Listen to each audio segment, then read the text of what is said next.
Thank you all for staying with us through this powerful afternoon of learning. If session one left you feeling inspired, trust me, you're going to love what's coming up next. As we approach our final session of this day, let's take a moment to reflect in a world where teaching is evolving every day. It's essential that we, as educators, adapt with it. Welcome to Holistic Assessment in Early Childhood, a comprehensive approach to child development, a session designed to show you how a comprehensive assessment approach can support the entire child's growth and development. Now, it's my absolute pleasure to introduce our speaker, Dr. Nagamani Krishnamurthy. Dr. Krishnamurthy brings over 34 years of experience in education.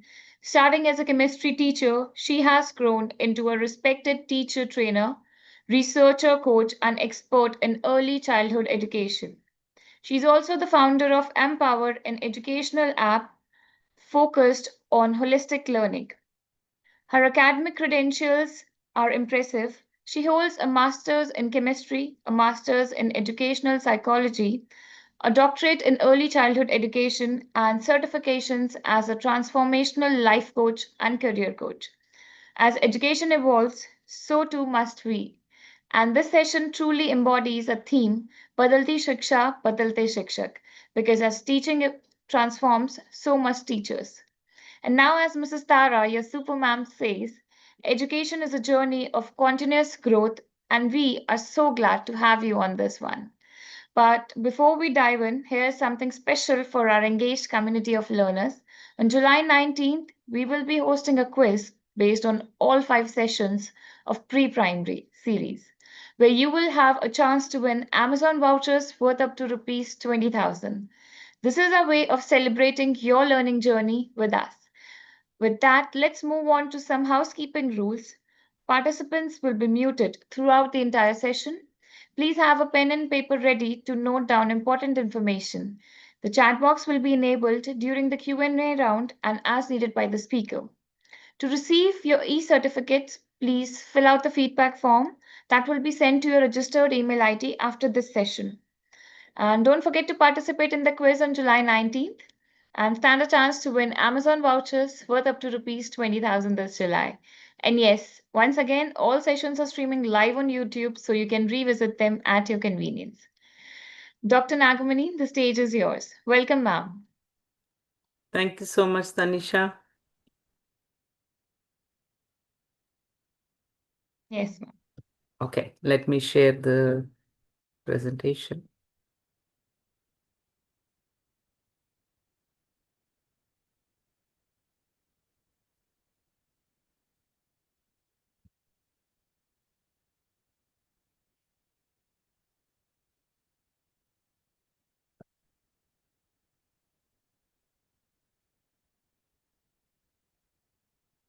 Yeah. Is it Yes, ma'am, visible? it's visible. Yes. Okay. Okay. Welcome back.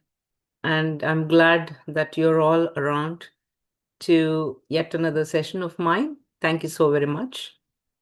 In continuation with the learning which we discussed in the previous session, we are moving on to delve into a topic which is one of my fondest, and that is holistic assessment. Especially in the early years, I think assessment is something which we need to discuss and which we need to handle in a very appropriate manner. Otherwise, it is going to be a burden not only for you, but also for the children. And we will not be able to assess them accurately. Instead, we will be evaluating them with a different colored lens, which will be detrimental to their development. And that's the reason we are here today to discuss some aspects of assessment and why it is important for us to do a holistic assessment and what it is all about. Now, if you are looking at today's session, we are going to understand what is holistic assessment and why it is important and how you can make these assessments child friendly and also plan to assess the child in a very healthy and holistic manner in order to make it more powerful tool to enable more development in young children. So let us just understand what is holistic assessment. I think before I do this, I just want you to type in the chat box, what is the kind of assessment you're doing just now in your preschool classrooms? Can you type it?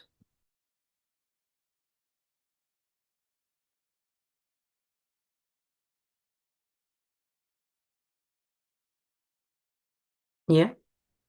What kind of assessments are you doing in your classrooms? Is it formative assessment? Is it formal assessment? Standardized assessment? What kind of assessment? Formative. Okay. Chapter wise. Yeah. Continuous assessment, periodic assessment, overall assessment, diagnostic, right? Activity-based assessment. Yeah. Okay. Yeah, we have different kinds of assessments which we do. And can I ask you, what is the goal for your assessment? Why are we assessing children?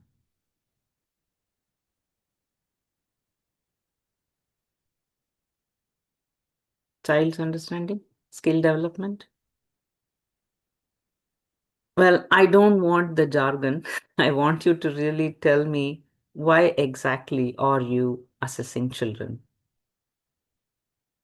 Child's overall progress. Okay, I'll stick to one of them. Somebody said play-based and observation-driven, focusing on social, emotional, language, and motor development through engaging age-appropriate activities. Okay. LSRW, okay. Child's growth. Overall development. What does this mean?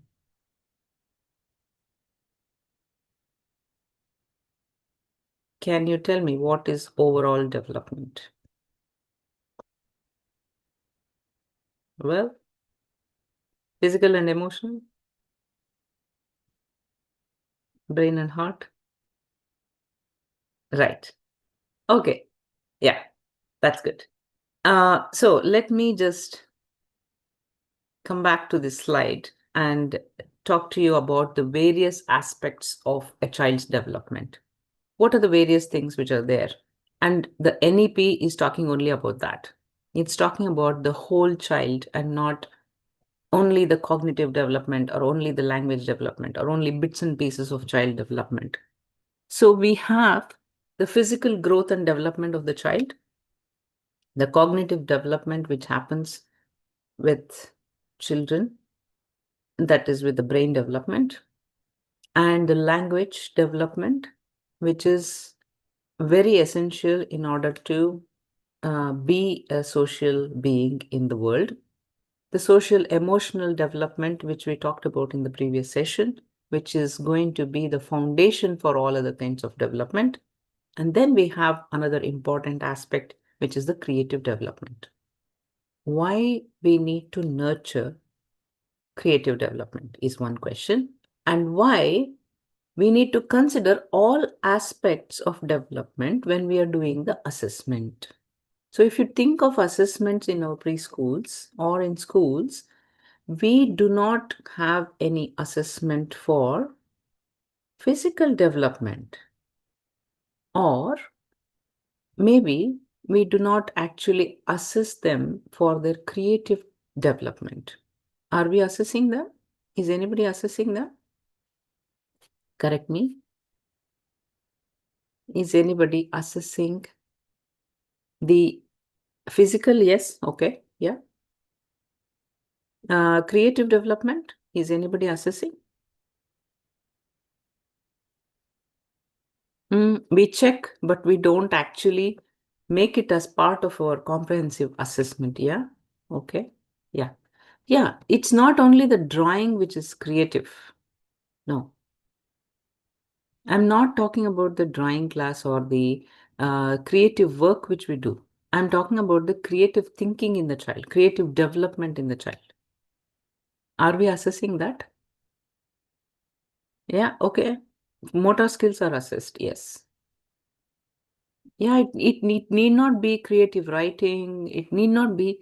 I understand that we are having assessments for or competitions where we have creative writing, storytelling, enacting, art, craft, etc. All that we have. But are we assessing creativity as such in total is what my question is. Yeah. Okay. Doesn't matter. So So, what I am trying to tell you is that when you talk about a child and when we want to assess the child, you need to consider all these five aspects. What are the five aspects? Physical, cognitive, language, social and emotional development, and creative development in the children. When I say creative development, automatically the critical thinking also is embedded into creative thinking. There's no critical thinking or without creative or vice versa. So we are considering all of these in order to assess the child. Why should we assess all of them together in order to understand the child is because they are all interdependent and they are not standalone entities of development which we can assess and evaluate. So if a child is not able to learn the alphabets or write something or add something, work with numbers or work with alphabets, make a sentence, etc. It is not only the cognitive development we are assessing, we are also supposed to add our assessment of social emotional development or physical development or even language and creative development. All these are also going to play a role in our assessment of the child's cognitive development. So, why do I say that it is also important to assess the other factors? Is because, for example, a child is not able to write. Hi, ma'am. So sorry to interrupt. Yeah. Ma'am, are you still on slide one, the topic name slide? No, I've gone to Uh, the next slide. Currently, topic name slide is visible. Oh, thanks for telling me that. I think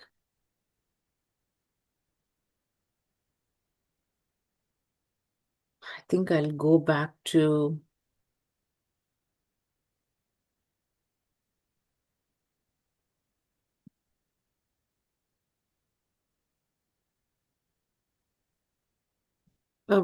are you able to see now?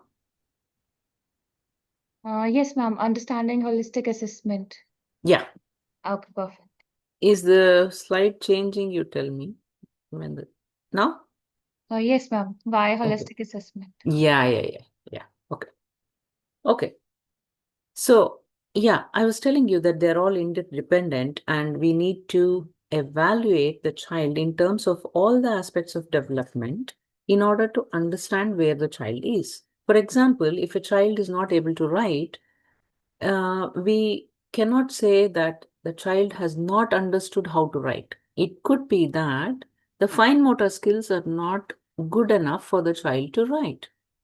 And why are the fine motor skills not developed? Because of various reasons. It could be that the child is not having the physical development at the same pace as the cognitive development, or there could be a problem with with the child's hand development at all, or the motor development at all. So you need to find out whether there is some other factor which is playing a role in the child's writing and nurture that instead of just saying that the child does not know how to write. And this is the reason I said holistic assessment is very important, because unless we find out every aspect of child holistically, we will not be able to understand what the child is capable of learning and where the child has developed, where the child is lagging behind, what is the support which the child requires. Now, this holistic assessment, the word assessment itself in the preschool classrooms should be viewed in a different manner altogether. Here, we are doing assessments not to find out what is wrong with the child or in which position the child is with respect to others. We are trying to find out what is the individual needs of a particular child. What is it that is working very well for the child? What is it that is holding back the child in certain aspects? We are trying to find out the needs of the child rather than assessing the child's learning. There is a difference. We are not only assessing what the child is capable of doing, but we are also assessing what the child needs from the environment, the teaching and the teacher and the resources. All these are very important. That is because we need to support individual needs, which are very, very different in different children. Now, when we do this kind of holistic assessment, we are going to create enabling environments in the preschool classrooms. It will be nurturing and supporting instead of evaluating. It should not be an evaluating environment. It should be a nurturing environment. So, for example, a child does not like writing not for the reasons of motor skill development, just the fact that writing is not appealing to this child. The child has perfectly good fine motor skills. The child is capable of holding a pencil. Child is capable of writing, but the child is not interested in writing. There is another child who has got difficulties with the fine motor skills. Fine motor skills are not developed enough to write, and therefore the child is not writing. So, as a teacher, you have to look at both of them in a different way and provide nurturing environment for both of them. So, in the case of the child who is not interested in writing, you can make writing activity as a interesting activity or enjoyable activity by providing color pencils or making the writing itself as a enjoyable activity and what the child wants to write rather than what you want him to write, and encourage him to write. Whereas for the other child who is not having enough fine motor skills, what you need to do is you need to nurture the fine motor skills in this particular child. And therefore, the way we deal with the two children who are having the same difficulty, what is the difficulty? We are just, if you take an assessment which is not holistic, both of them will be graded as failed in writing, right? Or not able to write or not capable of writing. But the reasons are totally different. And when you do a holistic assessment, what happens is you will find out why that bottom line of the child is not able to write is appearing in an assessment. Okay. And when you find out the actual need and when you are nurturing that root cause of this outcome, you will be able to provide a supporting environment for the child. And this will happen to every child if you're doing a holistic assessment. And what is the result of holistic assessment? You are making resources and strategies available for every child so that each child will reach his or her maximum potential because you are identifying their needs and you are providing the necessary tools and techniques for nurturing those milestones. So this becomes the lifelong foundation because we are not evaluating children based on what they are incapable of doing, but we are looking at their strengths, encouraging them to build on those strengths, and also supporting them for overcoming their challenges.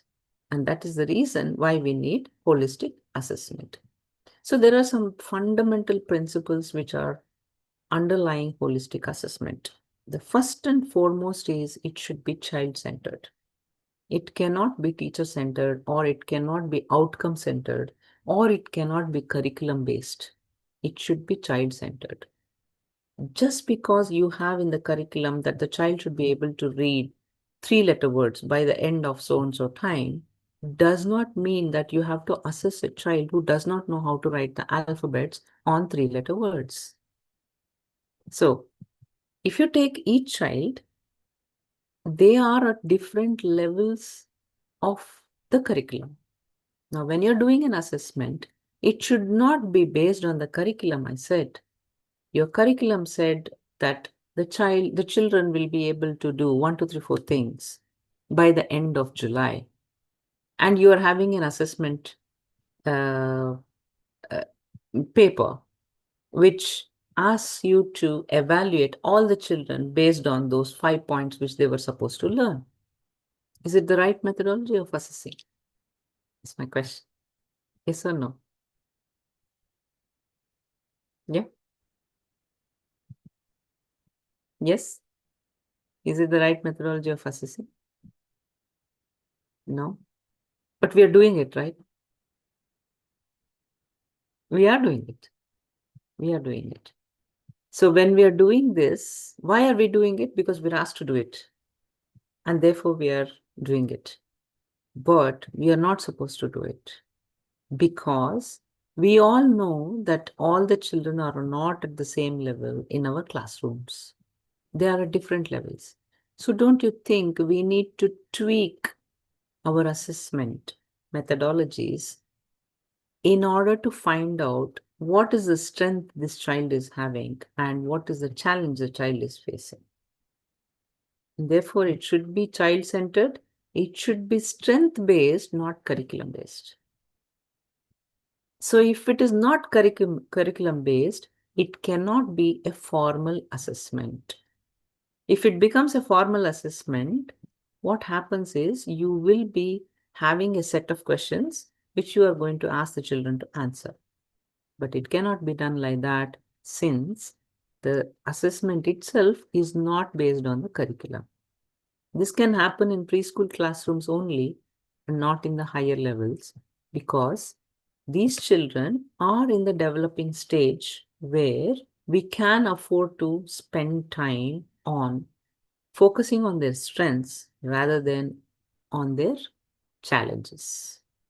And it should be an ongoing assessment and not a one-time assessment and say that, oh, okay, this child does not know read, write, etc., etc. No, it is an ongoing assessment. And you have to find out what the child is capable of doing and what the child is not capable of doing.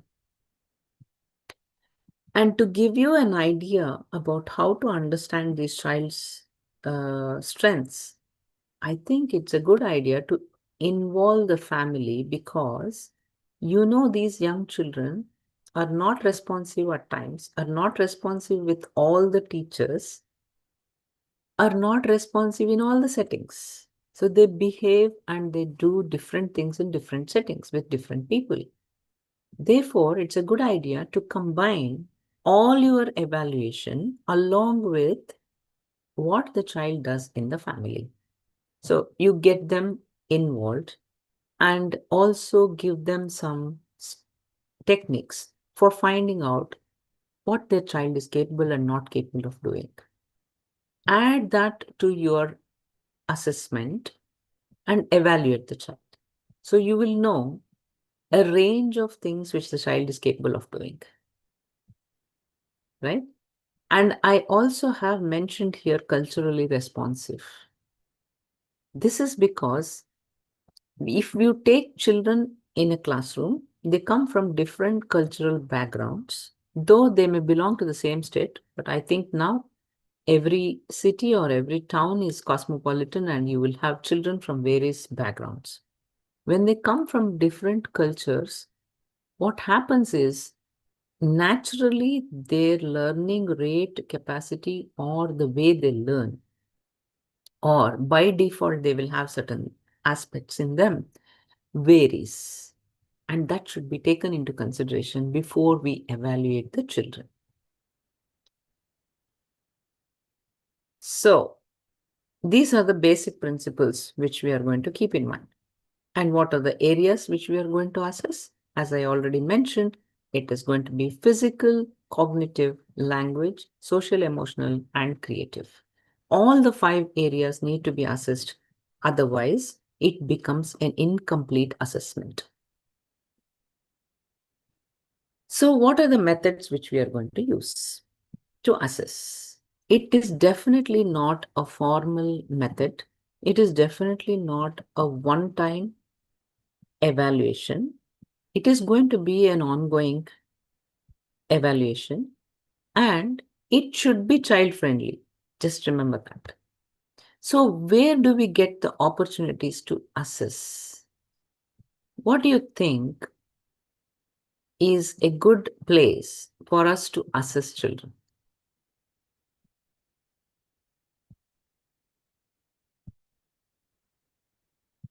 Can you tell me?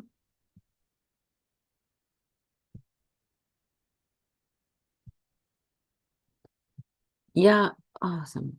Sarita, yes, you're right. Rutvi also. Yeah, you're right. Anywhere and everywhere. We are able to assess the children anywhere and everywhere because they are exhibiting some behavior, some learning everywhere. And it should not be restricted to only the activity room or only the classroom or only the play area or only when they're doing some activity. Even when they're not doing anything, they are exhibiting something which you have to observe. So you have to understand that if you're in your classroom, you have 20 children, you are connected with all the 20 children. You know each child in your classroom, right? Unless you're connected, unless you know every child in your classroom, you will not be able to teach them, or you will not be able to facilitate their learning or nurture their development. So when I say I know somebody, I should know the entirety of that person. It's not just one aspect I know. I should know every aspect of that person. And when you have children, 20 children in your classroom, you can't afford to have long methods of assessing and recording. It becomes very painful, long, and unenjoyable. Therefore, you have to make your own life easier and see that these methods of assessment are pleasurable for both you and for the child, easy to manage, easy to record, easy to evaluate at the end of it. That is why the first thing you can do is observe the child. When you observe the child in different situations, you will understand a lot about the child. How is the child communicating? Is the child happy? Is the child able to focus on what you're saying or what others are saying? Is the child friendly? Is the child able to build relationships? Is a child able to manage himself or herself? Right? There's so many things which you can observe in a child just by looking at the child and not interrupting any of its activities. That is one way of evaluating. This is part of it. I'm not saying you should use only observation. You should use multiple methods to come to a conclusion about what you are able to understand about the child. So one of it is observation. What's the next one? Anecdotal records. So what are these? You can just make a note of an anecdote, an episode with a particular child. One episode of a child will give you a lot of information about the child's behavior with respect to learning or with respect to the development which is happening in that particular child. So you need to keep such records for each and every child. And you may say that it is very difficult, it is time consuming, we cannot do it. We are humans. We have only this much time. We have so many children. We have that much to do. What do we do? Now, when you are getting overwhelmed with assessment, I ask you not to stop, because you're thinking that you're responsible for so many assessments. Don't get overwhelmed with it. Assessment should not be viewed from the point of assessment. Instead, every interaction or every situation in your preschool classroom is a chance for you to assess. Whom you are going to assess is not in your hands, because it depends on what is happening in the class. Depending on that, you pick up something which is interesting and which is giving you, which is revealing some details about certain children. Take that as a record. That's all. You're not planning it, because it's not in your control. What is in your control is observing and absorbing all the things which are happening in the classroom. Take all of that and make a note of it at the end of the day. That's not hard to do, because you're just enjoying what is happening in the classroom. You're not going with the thought that I have to record these many observations. No, you're just being there. That's all. And probably you can use checklists. You can prepare a checklist of, oh, when a situation like this happens, I can look for 1, 2, 3, 4 things. When there is a play situation, I can look for these things. When there is a group activity, I can look for these things. If you have these kind of checklists, what happens is it becomes easier for you to assess. You know what you're looking out for in different situations.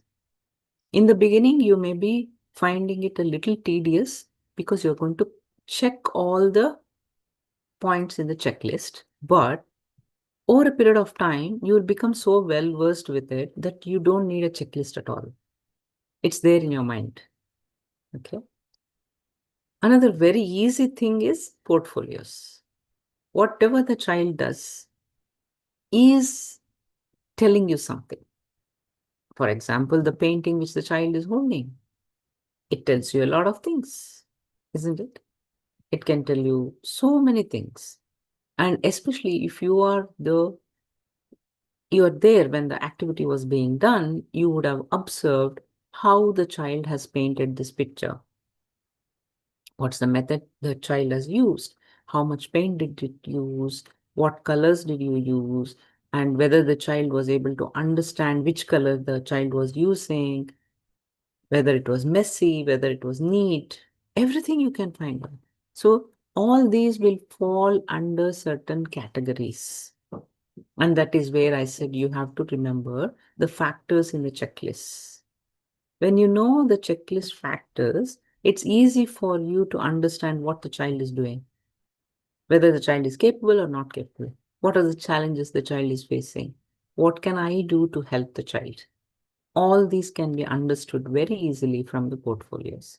So when you are asking children to do an activity, collect all those and make a note by the side of it. It should not take you a long time to do that, because you are in the room with the children when the activity is going on. And that's why it will become easier. Okay. And when they are doing the activity, we also interact with them, isn't it? We can ask them, oh, what is it that you're trying to write? Or what is it that you're trying to paint? It definitely is not what I am seeing it as. The child may say, I'm trying to paint an elephant. Really? Doesn't look like an elephant, but the child wants to do it. So the child's reflection also should be noted.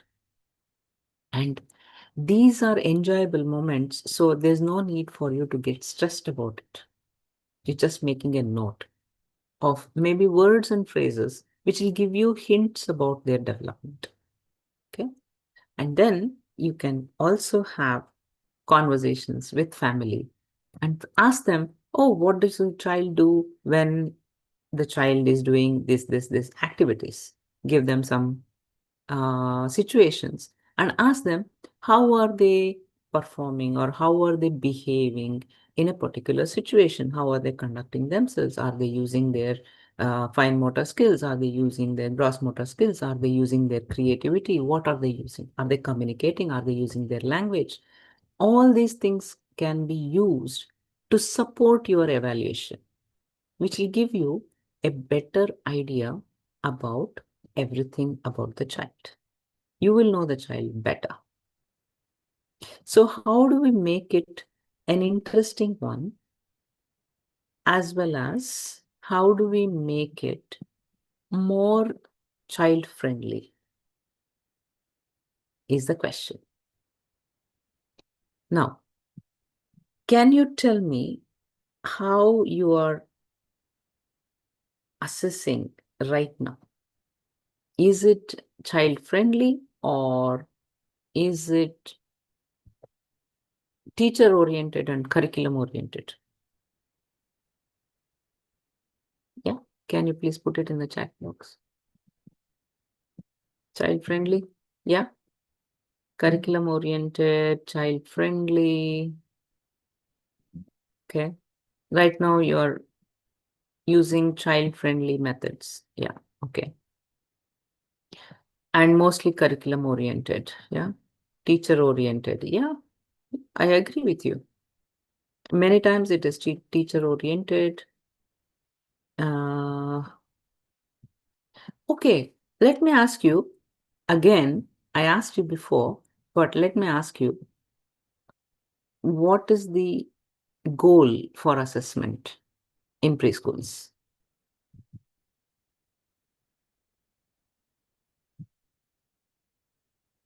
What is your main goal for assessing the child? Why are you assessing? Recognition and connection. Can you explain, please? To see the growth. Growth is only physical, my dear. Child development, involvement. To know about their capabilities, to check their learning. Objectives achieved. Yes. Now you're coming to track. Correct. Now, we are looking for something in the assessment. What is it that we are looking out for? We have the learning outcomes in our curriculum, and we want to find out whether these children have achieved those milestones or not, have achieved their learning outcomes or not. Correct?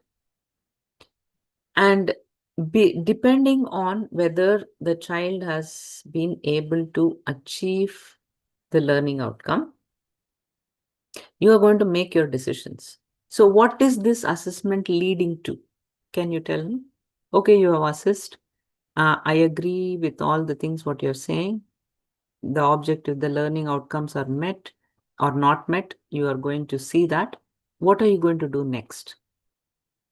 What is this leading to?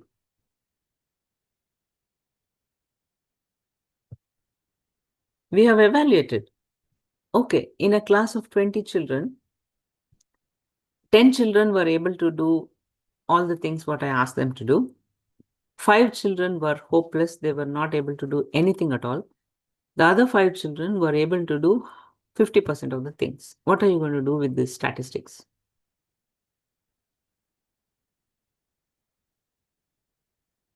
Yeah. Okay. What do you plan further is my question. Remedies. Okay. Change teaching strategies. Are we really changing? Revision schedule. IEP. Yeah. Remedial teaching to check child mind level. Right.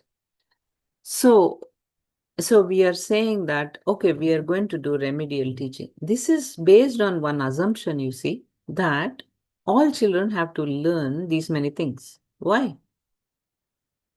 Is my question. Because it is in the curriculum, right? That's why they have to learn. No. Instead, just I'm changing the lens with which you're going to view these children. Let us say we are not talking about all children need to go to this goal. Instead, let us start from the point where the children are. The child is at stage A. I want to take the child to stage B, and then to C, and then to D. I want the child to progress. Doesn't matter where the child is. Okay. If you look at it from that perspective, then what happens is it becomes non-threatening for the child. Right? What is threatening for the child is you are here, you're supposed to be here. There's a gap. Remedial classes.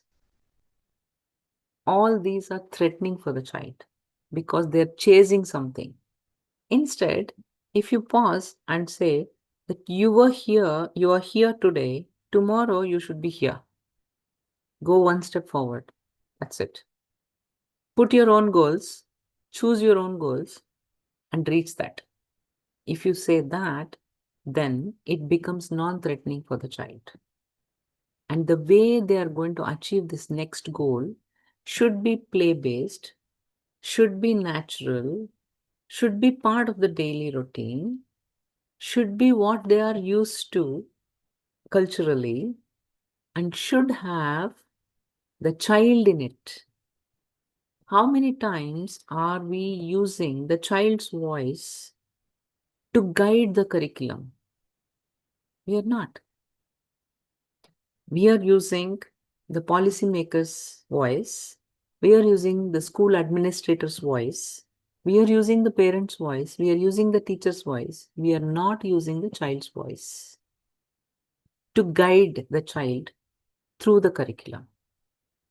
And that is why it is important for us to understand the child, where the child is, what is the child capable of achieving as a target, involve the child in formulating the process or formulating the goals which the child wants to achieve. You will say they will not know. They will know if you help them. You have to help them in identify what they can do next. For example, if the child is able to run for a distance of 50 meters, can you not help the child to draw a goal for 60 meters, 70 meters? Right? You can. Or if the child is able to write 4 letters today, can you not help the child to find out which other 4 letters can the child write in the next month? You can. This is what I mean by involving the child in setting the goals. I tell you this because every one of us work towards our own goals, not towards somebody else's goals. If you set the goal for the child might have set a goal for itself in a different perspective altogether. And therefore, there is a disparity between the goals achieved by the child and the goals you have set for the child.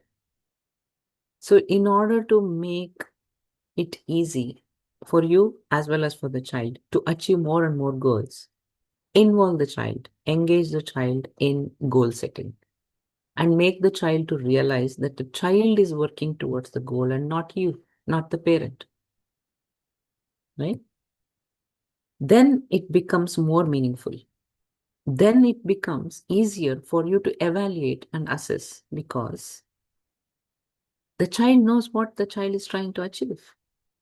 And definitely the child will achieve those goals. Okay.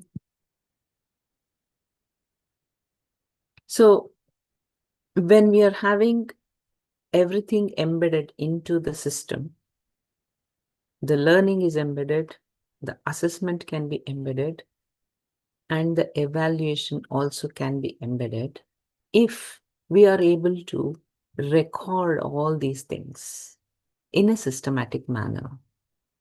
So, like I was telling you, that we should not make it very difficult for ourselves or for the children to record, to assess, to record, and to evaluate.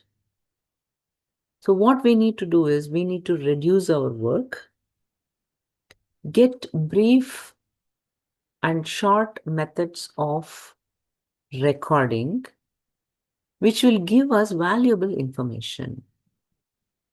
So what is it that we can do? We can write brief notes. Brief notes can be very brief in the sense that it is not meant to be understood by anybody else. It's not a research paper which you're publishing. It need not have a format. It can be understood only by you. So you can use your own short notes, which will give you valuable information about the child's learning and the development. Okay. And these notes can be incorporated into everything which you are recording. It could be the anecdotal records, it could be your observations, it could be the portfolios, it could be the work samples, it could be the checklists, it could be anything. Everything can have these brief notes on it so that you can collate everything and arrive at a plan. What is a plan? As I told you, that you should focus more on where the child is, what is it that assessment have indicated as to what are the challenges which the child is facing and what are the support systems which the child requires, what are the resources which we need to provide at home and at school. So what you need to do is, once you evaluate all these things, you need to share it with the family and say that, oh, I am doing 1, 2, 3, 4 things in the preschool to help the child to overcome these challenges and reach a particular milestone. Why don't you collaborate with me and incorporate these many strategies and these many activities at home to support the child both at school and at home, so that the child will be able to reach the learning outcome at a faster pace in a much more enjoyable way. That is what is the need for assessment is all about. We should not be evaluating the children in terms of whether they are able to achieve the learning outcomes in the curriculum or not. Instead, we should be able to plan how they will be able to develop into a better individual on a daily basis with the support from both home and school. That's what we need to focus on. So, what are the challenges? As I already mentioned, it's the time, the size of the class, and the training which the teachers are having. So, can you tell me what is the number of children you have in the class? Yeah, 35. My goodness. 44. Are you having two teachers in the class, one assistant teacher? 45. This is not acceptable. 50. Yeah. People who are teachers who are working with 40, 50 children, do you have an assistant teacher to help you? Say yes. Yes. Okay. Only main teacher. No, no, that's not bad. That's not at all good. No, no, no, this is not good. You will not be able to do anything what I'm telling you to do if you have more than 25 children. Yeah. It's humanly impossible for a teacher to observe more than 20 children comfortably. If you have more than 20, 25, maybe you can stretch. What? 330. What's that? Yeah, if you're having more than 25 children, I suggest that you have to talk this out with the administration. Because I'll tell you, I'm not creating a movement or anything, but I'm just telling you that it is not correct to have 50, 40, 40 plus children in the classroom and pretend to be responsible for their development. No. it is detrimental for their development. Instead of being a preschool for nurturing, it will be detrimental. So I think you need to talk about this, get an assistant, or split the class into two. Otherwise, it is not possible. Yeah, yeah, I agree. If you give them individual attention, you are going to make a difference in their life. See, now we are all called to be the life makers for children, right? Then how are we how are we responsible for their uh, low development or the detrimental effects which we are going to have in their lives? It's not correct, isn't it? You need to talk with your management and say that, look, we are eager to make a difference in the children's lives. We cannot handle these many. Yeah, it has to be made a mandatory rule, but I think it is very difficult. So it is better if you take up individually and try to, in private schools. Yes, I know in private schools, you have to make it um, a make it a point to convince the management about how they are going to become a better preschool if they are having more resources, like a teacher, like an assistant teacher. Okay. Because they are going to understand numbers, and you need to talk about how they are going to get more children if the quality of education is better,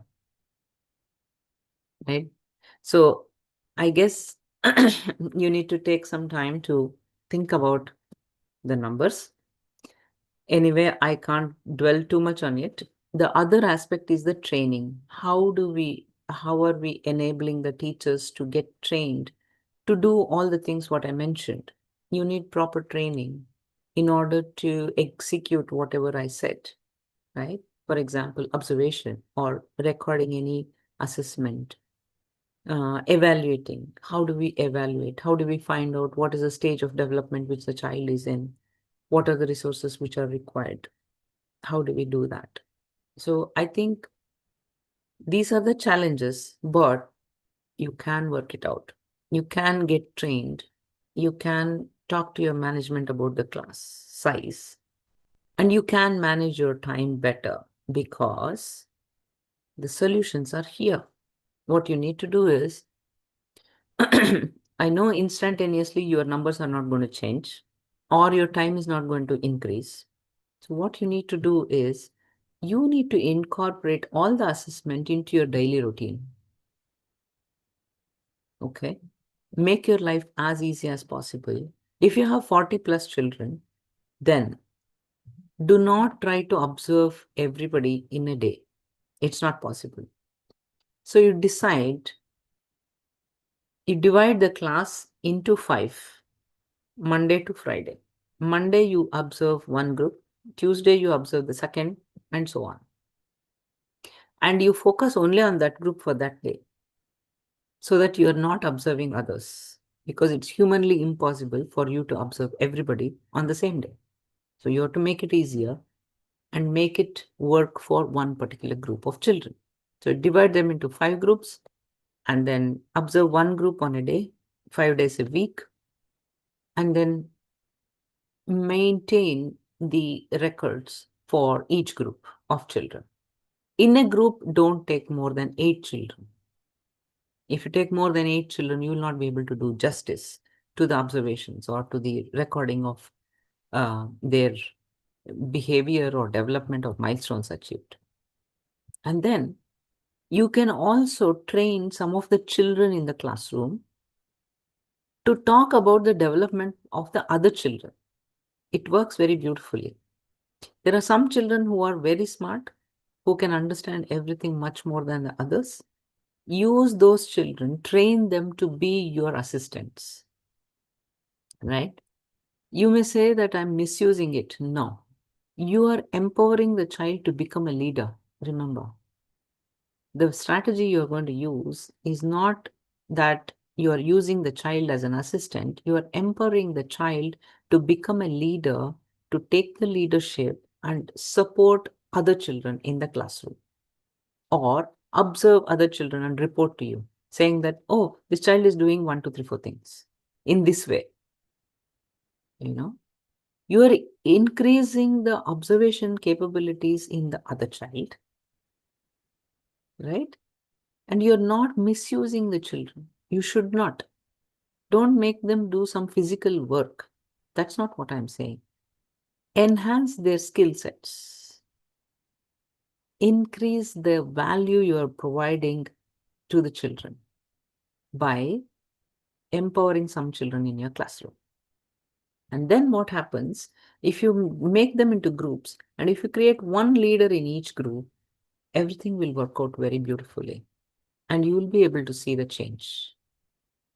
The challenges always will exist. It is how we work out the solutions which are very important. Of course, I asked you the number. I also told you that it is impossible, but now I'm telling you that it is possible. Make it happen. Don't get challenged by the challenges. Face them and say that I can overcome you. If the management is not giving me one more teacher, one more assistant, I will manage. I know how to manage. But I am responsible for every child in my class. And I'm going to make a positive difference in every child. I'm not going to make them struggle or suffer because of me, or because of the management, or because of the time, or because of the class size, or because of lack of training.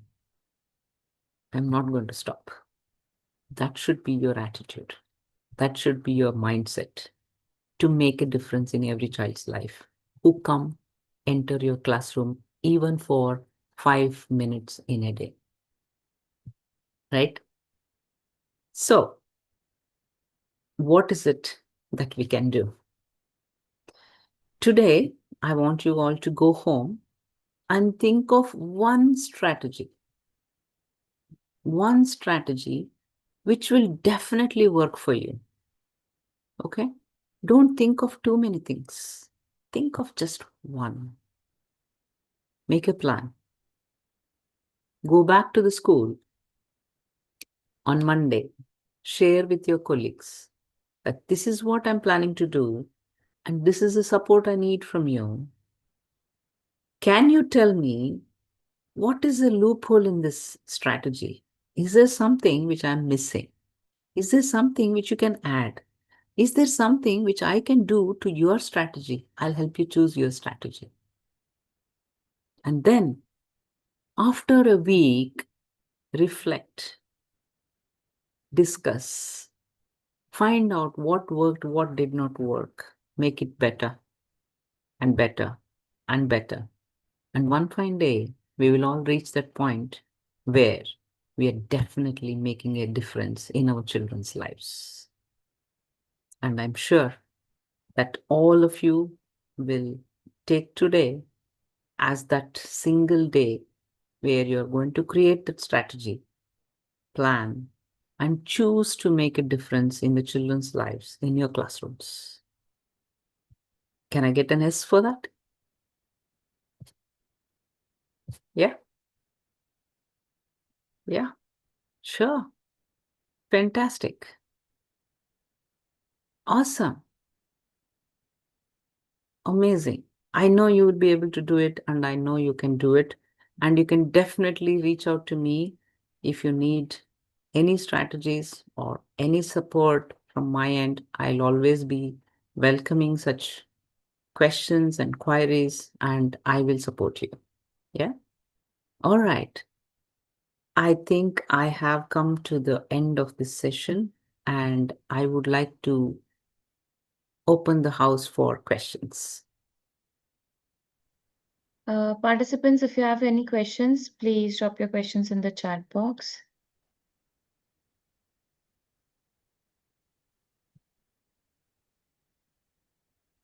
Ma'am, there's one question. If the Yeah. child of class 1 and 2 gives all the answers verbally but is not able to read and write properly, then what to do? Yeah, there are different things which are responsible for this. Probably the child does not know the alphabets. Identification of alphabets is not there. Phonetics may not be there, or even it could be the motor skills, it could be the cognitive development which has not happened properly. So you have to investigate further and find out what is the root cause of it. Yeah. Ma'am, one more question. How to make a quiet student open up? Yes. So these shy students are the ones which you have to really take care of. Because I think the talkative ones anyway will get the attention, but it is the quiet ones who will just get lost in the classroom.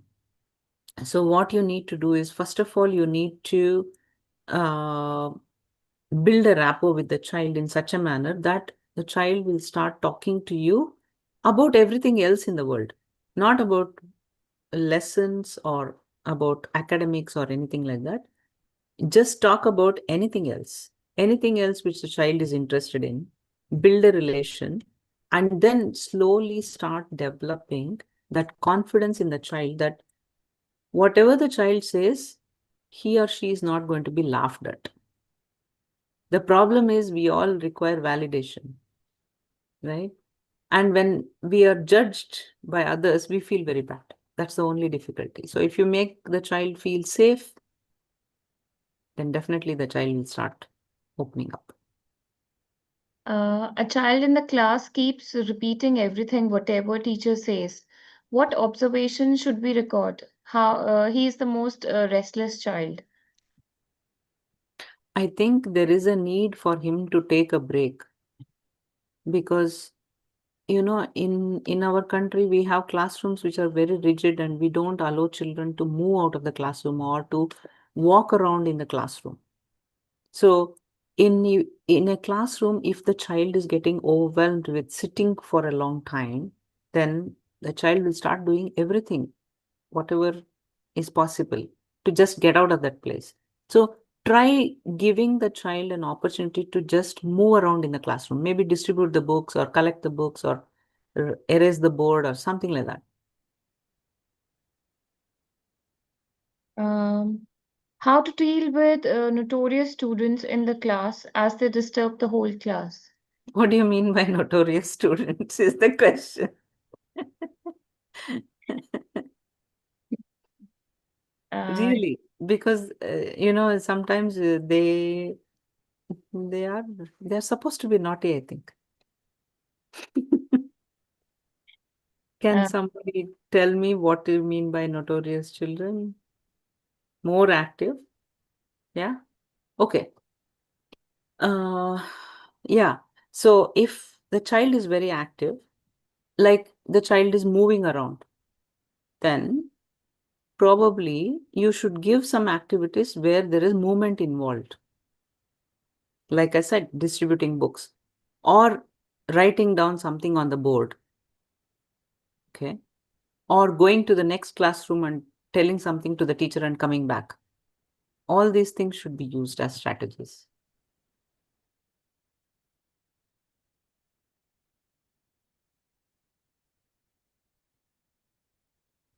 There are so many questions. Ma'am, what You about pick. mental health of teachers? Yeah, this is a very important question you have asked, and you have to take care of it. That's the reason throughout my session, I kept telling you that you have to reduce your work. You have to make it more easy for yourself and enjoyable for both you and as well as for the child. If you're not making it enjoyable, then you will be stressed out. And I also tell you one thing that you erase the thought you have in your mind about a child or about a class. I've been in education industry for 35 years and I've seen teachers entering a class saying that My class is very horrible. My class is terrible. My class is noisy. My class is notorious. All these are pre statements which we have made in our heads. And once you enter the class with that statement, they will stand up to your expectation. So, what are you supposed to expect? Choose what you expect and you will get it. They will stand up to it. Erase such negative thoughts. Go with a calm mind. Think that your class is going to cooperate with you and cooperate with them. It'll be fine. Thank you so much, ma'am. It was such a powerful and thought-provoking session. Your work in holistic assessments has opened new dimensions and how we can truly support the whole child emotionally, socially, and cognitively in ways that will create lasting change. Today's journey has equipped us with valuable strategies to assess the whole child, support emotional growth, create inclusive learning environments. Let's carry these strategies forward to create learning environments that are more reflective, imaginative, and inclusive. A heartfelt thank you to each one of you for staying with us, asking brilliant questions, and making this day truly meaningful. On that note, let's continue to embody the spirit of Badalti Shiksha, Badalte Shikshak. Good luck, educators, and thank you once again for your commitment. We look forward to seeing you in the next session of this pre primary series on July 19th, where we'll wrap up with the quiz. Thank you so much, ma'am, for this wonderful session. Thank you, everyone.